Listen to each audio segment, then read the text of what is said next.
की दूरी क्या हो जाएगी, x वाला है। ठीक है, आ जाओ यहाँ सही उत्तर चुने, कौन सा सही विकल्प होगा, इसको जब समझा होगा तो क्वेश्चन समझ में भी आएगा और बनेगा भी। पहला क्वेश्चन कहता है कि मूल बिंदु के निर्देशांक क्या होते हैं। पहला क्वेश्चन यही है कि मूल बिंदु के निर्देशांक क्या होते हैं। तो अभी हम बताए हैं मूल बिंदु के निर्देशांक क्या होते हैं, 0,0। इसमें देखो 1,1 ये नहीं होगा, 0,1 ये भी नहीं होगा, 1,0 ये भी नहीं होगा, 0,0। मूल बिंदु के नियामक क्या होते हैं या निर्देशांक क्या होते हैं, 0,0।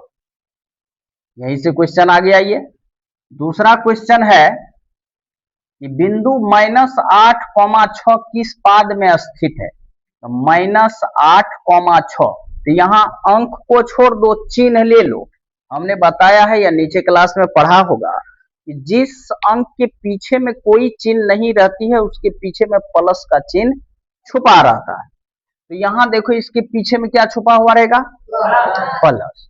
तो ये माइनस और ये प्लस, अंक को छोड़ दो, माइनस और प्लस। तो देखो माइनस और प्लस कौन चतुर्थांश में जाता है, तो कहता है किस पाद में स्थित है, तो किस में हो जाएगा, ये द्वितीय में हो जाएगा। माइनस प्लस जो होता है वो द्वितीय चतुर्थांश में होता है।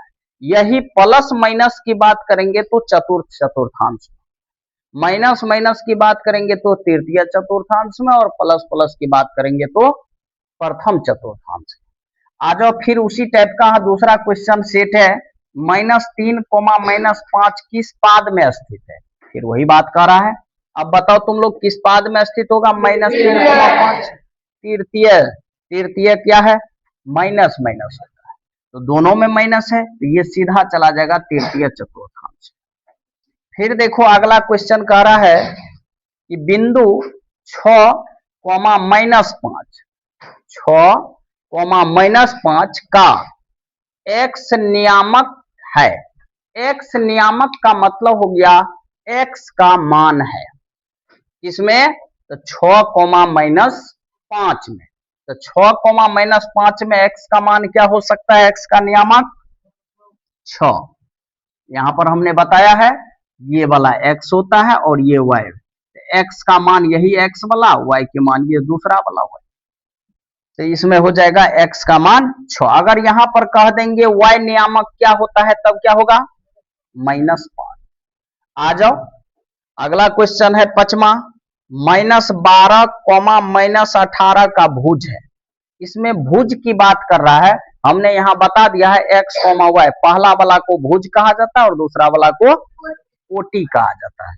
तो इसमें बता सकते हो -12 और -18 का भुज का मान क्या होगा, -12 हो जाएगा भुज का मान। फिर देखो x अक्ष पर किसी बिंदु का y नियामक होता है। x अक्ष पर जैसे ये x मान लो, ये x अक्ष है और y का, यहां से क्या होगा y का नियामक, तो y का तो क्या हो जाएगा, x का 0, तो y का क्या होगा यहाँ 0। तो कहता है x अक्ष पर किसी बिंदु का y नियामक क्या होगा, तो 0 हो जाएगा।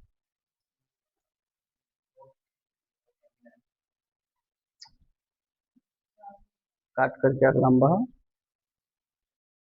सातवां क्वेश्चन है, बिंदु 3, किस चतुर्थांश में है। तो ये भली भांति पकड़ सकते हो, 3, तो 3 प्लस में माइनस, प्लस माइनस है तो प्लस माइनस किस में जाता है, चतुर्थ चतुर्थांश में चला जाएगा, चतुर्थ चतुर्थांश में है।